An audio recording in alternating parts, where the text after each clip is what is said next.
Baik, materi ini lanjutan dari materi minggu lalu. Minggu lalu tentang keanekaragaman makhluk hidup.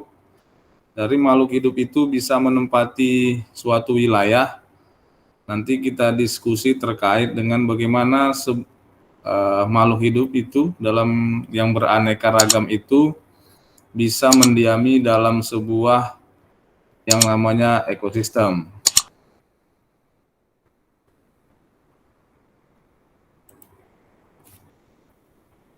Oke, ekosistem sendiri adalah suatu sistem ekologi yang terbentuk karena adanya hubungan timbal balik antara makhluk hidup dengan lingkungannya. Makhluk hidup itu nanti bisa disebut dengan komponen biotik, lingkungan itu bisa abiotik.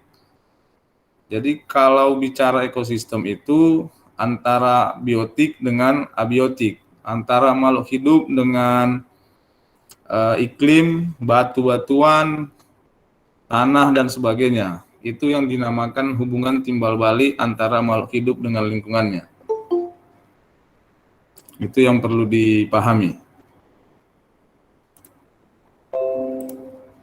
Kemudian dalam sebuah ekosistem itu ada yang kita sebut namanya organisasi ekosistem. Jadi kenapa kita mempelajari ini itu ya? Kenapa kita mempelajari materi ini? Karena memang pada dasarnya kita hidup bersama dengan makhluk hidup lainnya dan juga komponen-komponen lainnya. Jadi kalau ada di sini yang hidup sendiri, tidak bergantung dengan yang lain, berarti bukan bagian dari ekosistem. Jadi kita adalah bagian dari sebuah ekosistem. Kita hidup berhubungan timbal balik dengan makhluk hidup lainnya, hewan, tumbuhan, bahkan sesama manusia, dan juga bergantung kepada lingkungan. Bergantung kepada oksigen misalnya, bergantung kepada tanah sebagai tempat bercocok tanam dan sebagainya. Jadi kenapa perlu mempelajari ini supaya kita lebih memahami konsep kita posisinya di mana dalam sebuah ekosistem. Oke, organisasi ekosistem itu ada yang namanya populasi. Kalau populasi itu adalah sekelompok makhluk hidup dari spesies dan pada tempat dan waktu yang sama. Maka kalau contohnya itu adalah populasi harimau misalnya.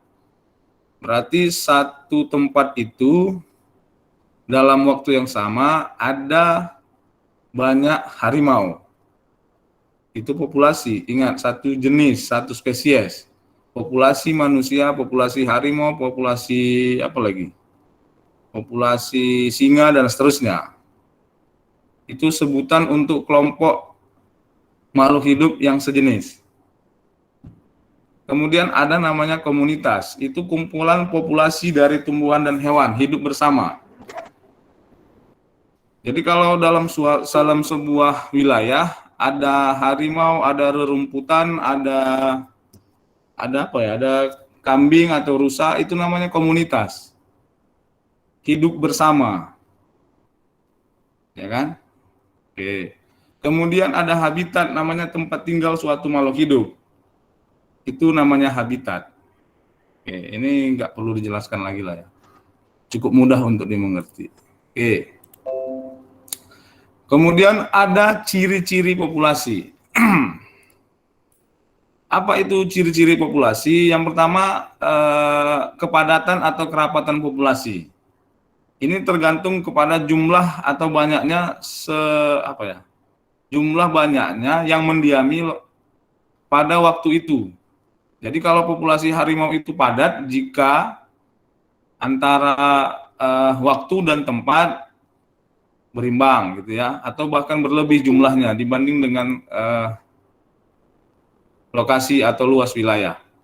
Kemudian ada istilah pertumbuhan populasi. Kalau kelahiran pasti tumbuh populasinya. Atau migrasi misalnya. Yang masuk ke sebuah wilayah, maka akan bertambah populasinya. Jadi kalau populasi manusia di wilayah X misalnya, datang manusia yang lain mendiami tempat itu, maka akan bertumbuh populasinya. Selain ada yang mengalami kelahiran pada saat itu. Jadi pertumbuhan populasi itu bisa karena kelahiran, bisa juga karena ada yang masuk. Oke, kemudian potensi biotik itu potensi dari makhluk hidup yang ada di situ. Kemudian komposisi genetik dan distribusi atau penyebaran. Kemudian apa yang mempengaruhi pertumbuhan populasi? Jadi pertumbuhan populasi itu bisa bertumbuh banyak atau bisa kurang. Ada kompetisi. Kompetisi ini kalau di manusia sekarang belum ya kayaknya ya. Oh, kemarin sempat kompetisi dalam memperebutkan masker misalnya ya kan. Sehingga harga masker makin tinggi. Sekarang itu kompetisi dalam memperebutkan tabung oksigen ya. Maka harga tabung oksigen jauh seperti dari harga biasa. Kira-kira begitu. Kalau di hewan biasanya kompetisi dalam memperebutkan makanan. Kalau di hewan juga ada kompetisi dalam memperebutkan lawan jenis kalau tidak salah. Kemarin ada tuh dia beritanya ya. Itu kompetisi bisa menyebabkan pertumbuhan populasi semakin menurun. Karena biasanya ada yang mati dan seterusnya. Kemudian ada mortalitas, ada migrasi predator dan penyakit. Jadi inilah yang mempengaruhi pertumbuhan populasi. Kematian, perpindahan, ada pemangsa, dan bisa juga ada penyakit. Apakah populasi manusia saat ini berkurang secara signifikan karena adanya penyakit yang disebabkan oleh COVID-19? Maka nanti silakan dicari. Itu contoh pertumbuhan populasi. Oke. Berikutnya ada kepadatan populasi. Kepadatan populasi ini ada kepadatan naik diakibatkan karena penekanan kelahiran, kelangsungan hidup, dan pertumbuhan populasi, terjadinya migrasi, bisa naik. Kelangsungan hidup itu contohnya begini, karena kelangsungan jumlah umur yang semakin panjang, umur yang panjang, itu kelangsungan hidup. Kalau jumlah kelahiran lebih banyak daripada jumlah kematian, maka kepadatan populasi akan semakin naik. Itu kuncinya mungkin ya. Kemudian migrasi tadi sudah kita diskusikan, terjadinya perpindahan. Perpindahan itu dalam waktu singkat bisa terjadi perpindahan, migrasi, tapi bisa juga menetap. Itu transmigrasi biasanya. Oke. Oke, sampai di sini masih kelihatan, masih kedengaran suara saya? Masih, Sir. Oke, baik. Oke, ini ilustrasi sebenarnya. Kepadatan populasi itu sama dengan jumlah individu persatuan luas. Jadi kalau luas wilayah itu kecil tapi jumlah individu banyak, maka padat, kan gitu ya. Kalau luasnya luas, kayak mana istilahnya? Luasnya luas gitu. Wilayahnya luas, nah ya, wilayahnya luas, populasinya sedikit, maka jumlah individu sedikit, maka populasi kecil. Kira-kira begitu.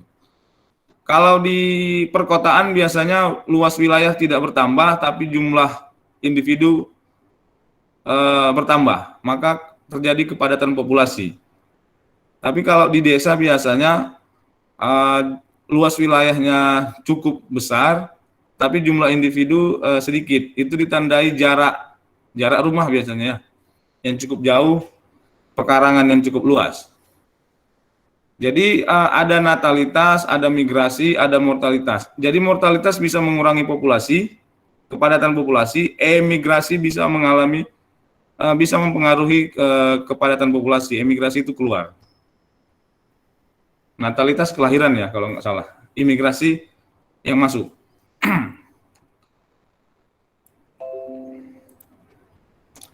Ini pertumbuhan populasi, jadi apa ya ini? Ini pertumbuhan eksponensial itu kan sifatnya signifikan biasanya, pertumbuhan cepat biasanya. Kalau sigmoid itu ya tergantung dari kondisi lingkungan, maka namanya tadi ekosistem, mempengaruhi lingkungan, dipengaruhi oleh lingkungan. Kemudian ada distribusi penyebaran organisme. Organisme itu sebutan untuk makhluk hidup sebenarnya. Random, acak dan tidak teratur, inilah ya. Oke. Ini biasanya di desa biasanya, acak gitu ya. Ada yang di tengah sawah, ada yang di tengah mana gitu kan. Ada yang seragam, biasanya di mana nih ya? Perkotaan lah biasanya ya, seragam ya. Atau komplek lah ya. Ada yang mengelompok. Ini zaman dulu mengelompok biasanya. Biasanya dekat dengan sungai biasanya.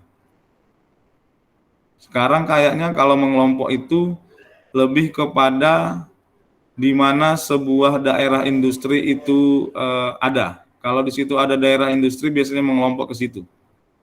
Karena pertumbuhan ekonomi biasanya berada pada tempat-tempat seperti itu.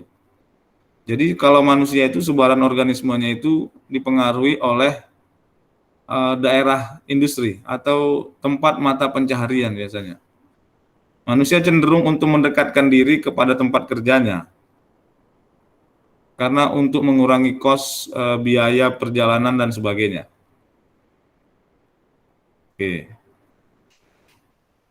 Itu bagi yang padat karya, tapi kalau yang kerjanya online ya boleh di mana saja kan gitu ya. Di mana ada wifi mengelompoklah di situ, kira-kira kan begitu ya. Ya sama lah kayak jika kalian kuliah di Unimed kan nongkrong nyari wifi di restoran tempat saji misalnya ya kan. Agak-agak 2 sampai 3 jam mengelompok biasanya. Semester depan lah, rencana mau semester depan kita tatap muka atau habis mid, saya kurang tahu. Tapi yang jelas akan tatap muka secepatnya. Kemudian ini penyebaran pindahan organisme, ada emigrasi dan migrasi. Kemudian ada penyebaran umur. Nah ini. Ada yang apa ya? Ini kategori umur itu apa ya? Muda, tua atau mana? Gimana? Gitulah pokoknya ya. Anak-anak, remaja, tua gitu ya. Kalau meningkat itu jika apa ya? Umur dalam kategori anak-anak itu atau muda itu lebih tinggi daripada yang umur tua lah gitulah ya. Atau lansia kira-kira gitu. Tapi kalau yang lebih tua lebih banyak pada suatu daerah daripada kelahiran, itu kan terjadi di beberapa negara ya. Karena kelangsungan hidup, umur terlalu panjang, tapi angka kelahiran sedikit, jadi pemerintahnya khawatir populasi di negara itu menjadi menurun, kan gitu ya.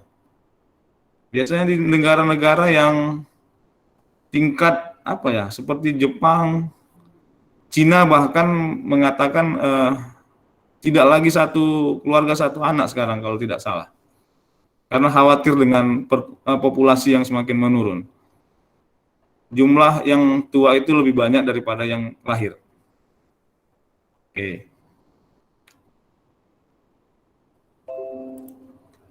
Kemudian ada komunitas. Komunitas itu beberapa kelompok yang hidup bersama dalam suatu tempat.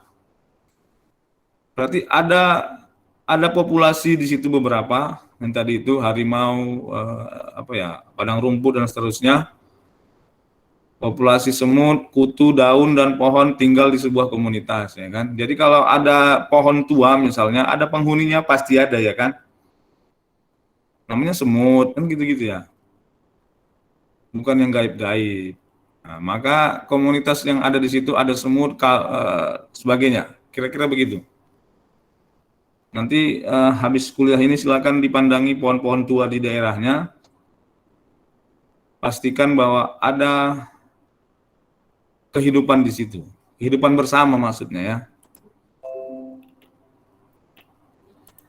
Kemudian perubahan komunitas. Ada komunitas padat karena adanya apa ya? Ya, semacam keuntungan yang diperoleh dari beberapa populasi yang mendiami sebuah komunitas itu. Jadi kalau rusa tidak dimangsa harimau pada sebuah padang rumput, otomatis rusanya semakin banyak, maka itu yang namanya komunitas padat. Tapi itu nggak mungkin terjadi ya kan? Karena ada singa itu atau harimau itu predator bagi rusa atau kambing. Tapi jika terjadi demikian, maka komunitasnya semakin padat. Jika terjadi saling menguntungkan biasanya.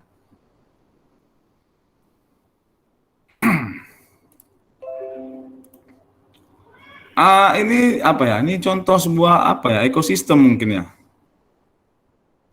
Komunitas ya, komunitas air tawar.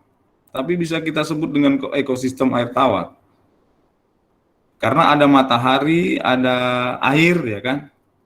Tapi kalau tidak ada matahari atau air, maka disebut komunitas. Tapi karena ada faktor abiotik tadi, makhluk hidup dan lingkungan, maka disebut ekosistem. Ini ekosistem air tawar, karena ada matahari dan sebagainya. Ada dedaunan, ada ikan, ada bebek, dan seterusnya, hidup bersama. Nah, kira-kira hal inilah yang menyebabkan sebuah komunitas itu baik atau tidak. Jadi kalau semakin banyak populasi yang mendiami sebuah wilayah, maka kesehatan ekologinya semakin baik. Karena ada semua di situ ya kan. Ini kan elang memangsa ikan yang kecil memakan dedaunan di sini, dan begitulah kehidupannya. Kira-kira begitu. Ini hutan hujan tropis, ini jauh lebih banyak lagi ya. Pohonnya hutan hujan tropis itu hidup di negara kita lah ya. Pohonnya itu kalau di hutan alami berlomba tinggi. Berlomba untuk mendapatkan sinar matahari, makanya tinggi-tinggi. Itu apa ya, ciri dari hutan hujan tropis. Tumbuhannya itu berlomba untuk tinggi. Ya kan? Masa tumbuhan aja berlomba untuk tinggi, kenapa kalian nggak mau berlomba untuk tinggi gitu ya? Oke, di hutan hujan tropis itu banyak yang sering hiking atau jelajah hutan atau apa sejenisnya. Biasanya menjumpai berbagai banyak tumbuhan dan hewan yang hidup di situ. Nah, itu contoh dari hutan hujan tropis. Oke, dalam sebuah komunitas ada namanya apa istilahnya ya? Kalau kita sebut nanti ujungnya ke rantai makanan mungkin ya. Ada produsen. Produsen itu yang menghasilkan makanan biasanya. Biasanya itu kalau istilahnya nanti disebut bisa dengan heterotrop. Dia bisa menghasilkan makanan sendiri. Contoh yang paling apa adalah tumbuhan. Tumbuhan itu bisa menghasilkan makanan. Itulah fotosintesis. Kemudian ada konsumen pertama, kedua, ketiga, parasit, pemakan bangkai, dan pengurai. Kalau kita sebagai konsumen pertama, maka konsumen kedua dari kita adalah pemakan bangkai. Kalau udah jadi mayat kan jadi bangkai ya kan. Kemudian pengurai. Kalau kasusnya makan, kita makan tanaman dicerna dalam tubuh kita, kemudian diuraikan. Kalau tidak ada bakteri pengurai dalam sistem pencernaan, maka yang keluar juga akan sama seperti apa yang kita makan. Jadi bisa dibayangkan ya, kalau tidak ada bakteri pengurai dalam sistem pencernaan kita. Jadi kalau mau kompleksnya misalnya ada tumbuhan dimakan apa ya? hewan, disembelih kita makan, habis kita makan dicerna dan seterusnya. Kira-kira begitu. Itu alur ceritanya.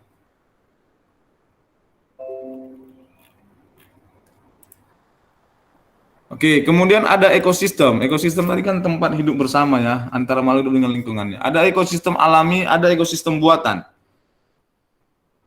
Ekosistem alami itu ya sungai, laut, hutan alami ya, bukan hutan industri. Kalau ekosistem buatan itu kolam, tambak, ekosistem pekarangan misalnya, itu ekosistem juga. Kemudian yang mempengaruhi dari masing-masing itu ada faktor lingkungannya, kondisi geografis, angin, laut, dan arus laut, dan seterusnya. Intinya adalah ekosistem itu bisa menjaga keseimbangan alam.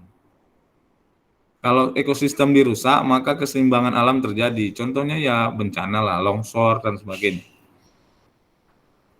Kira-kira begitulah. Kemudian ada komponen ekosistem. Ada kita sebut tadi biotik, itu makhluk hidup, ini golongannya. Ada abiotik, ini dia. Kalau yang ini tanpa yang ini tidak hidup. Tapi yang ini tanpa yang ini bisa ada gitu. Kira-kira begitu.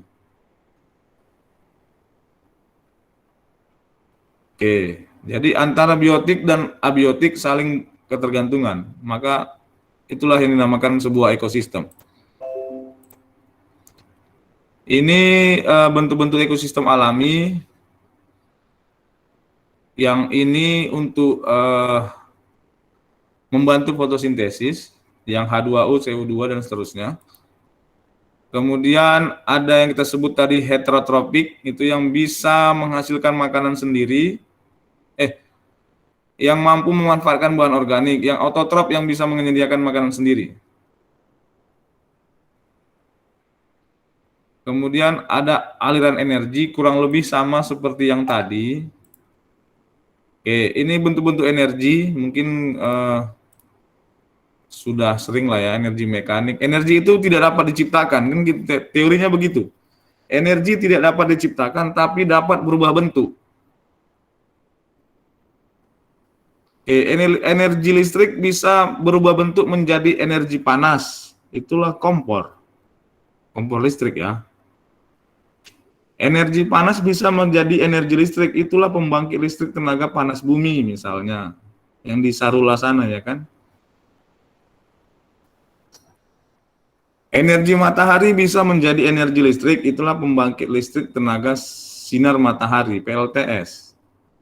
Itu yang pakai solar cell. Ada di rumahnya yang pakai solar cell? Nggak ada ya, buatlah.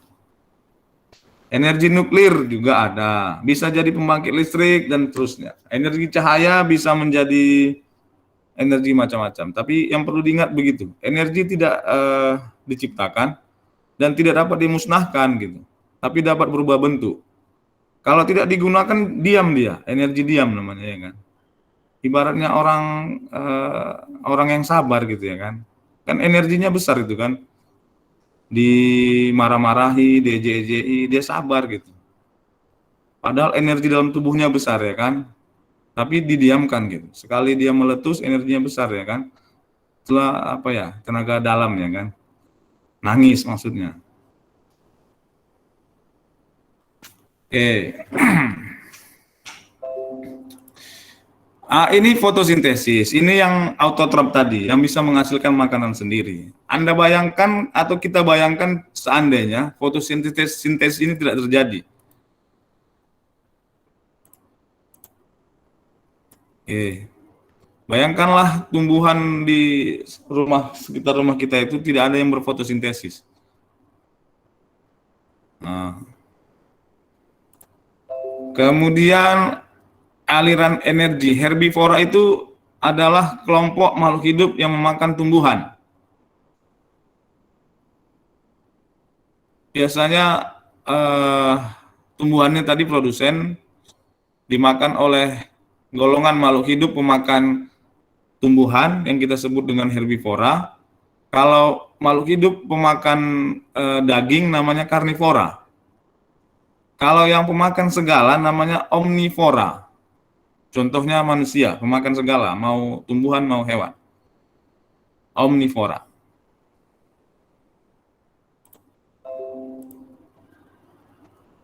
Oke, jadi energi itu berpindah-pindah.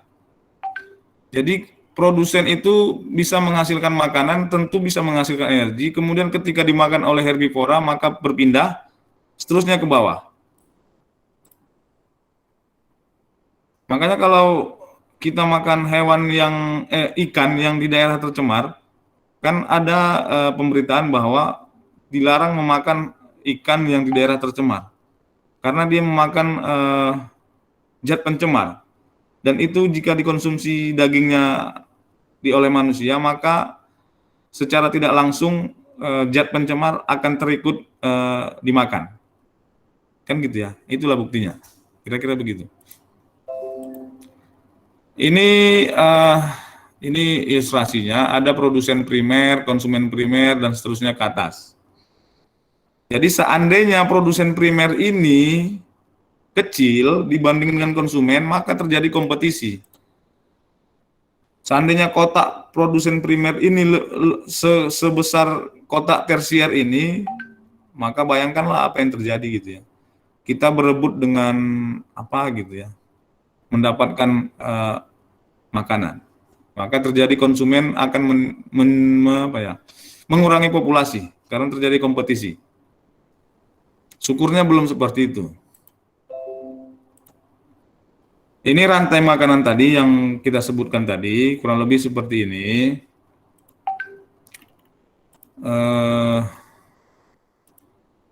Oke, rantai makanan tadi sudah.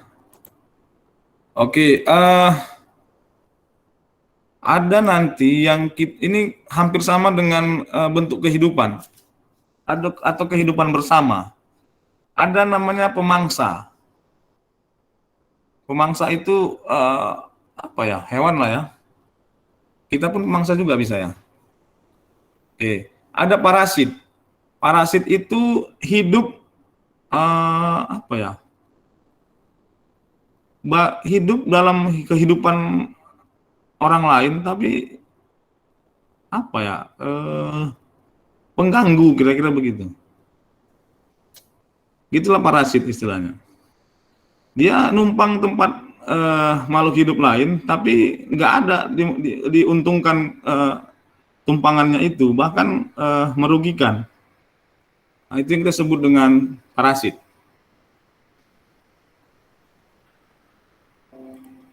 Ada yang saprofit,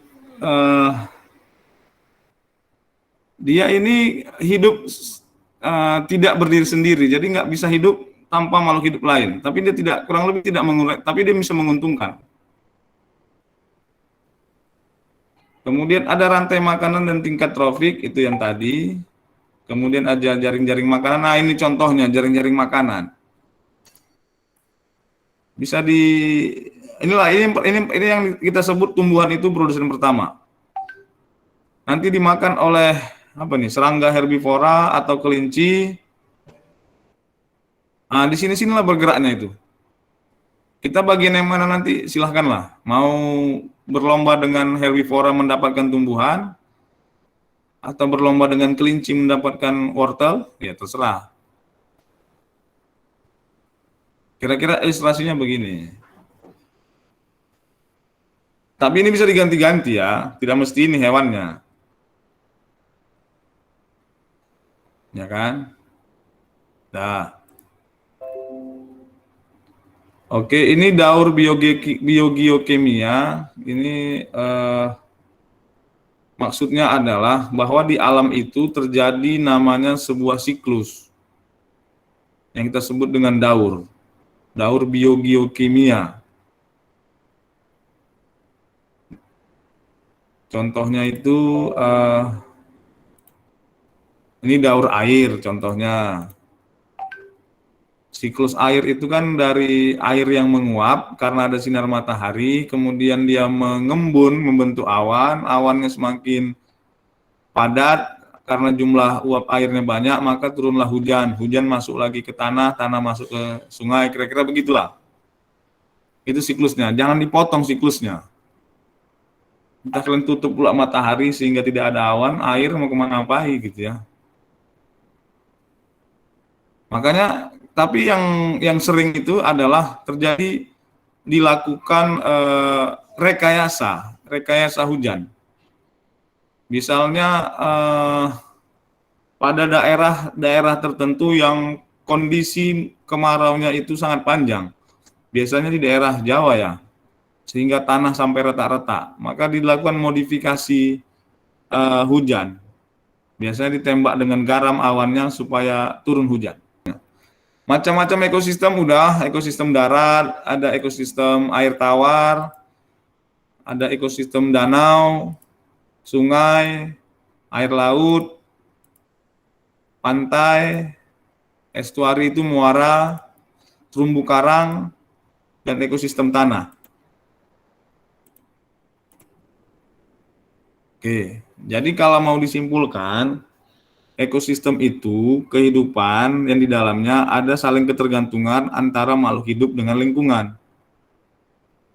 Makhluk hidup itu adalah hewan, tumbuhan, manusia, dan seterusnya yang saling ketergantungan dengan tanah, cuaca, iklim, suhu, kandungan oksigen, kandungan nitrogen, air, dan seterusnya. Nah, di dalam sebuah ekosistem itu didiami oleh yang paling kecil namanya spesies, sendiri, individu. Jadi kumpulan individu yang sama namanya populasi. Jadi kalau harimau itu berkumpul semua namanya populasi harimau. Populasi singa, populasi ular, populasi biawak, dan seterusnya. Nah, di dalam sebuah kehidupan ada namanya komunitas, itu kumpulan dari beberapa populasi mendiami sebuah daerah.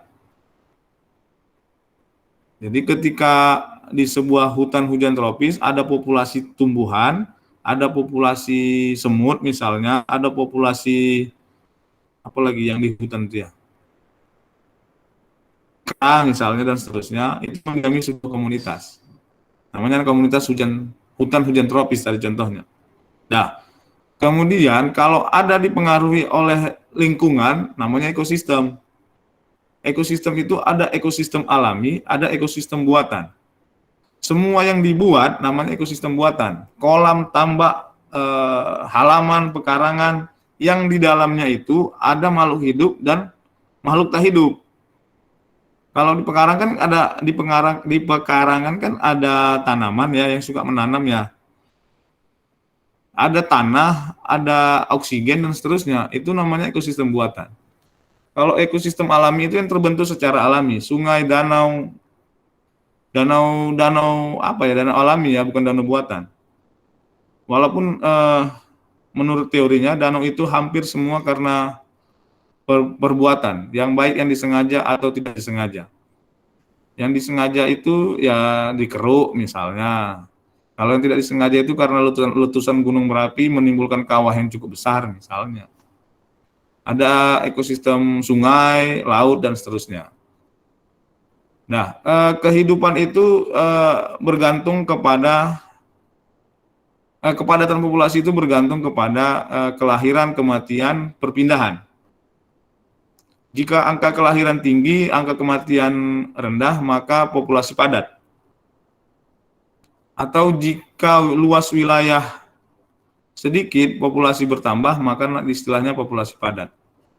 Jika dikaitkan dengan usia atau umur, jika jumlah usia anak-anak lebih tinggi dibanding usia yang tua, maka termasuk golongan populasi yang padat. Tapi kalau kebalikannya, populasi yang rendah. Begitu seterusnya. Oke, demikian diskusi terkait dengan ekosistem makhluk hidup dalam sebuah ekosistem. Mudah-mudahan ada yang bisa dimengerti. Terima kasih. Selamat pagi. Selamat pagi.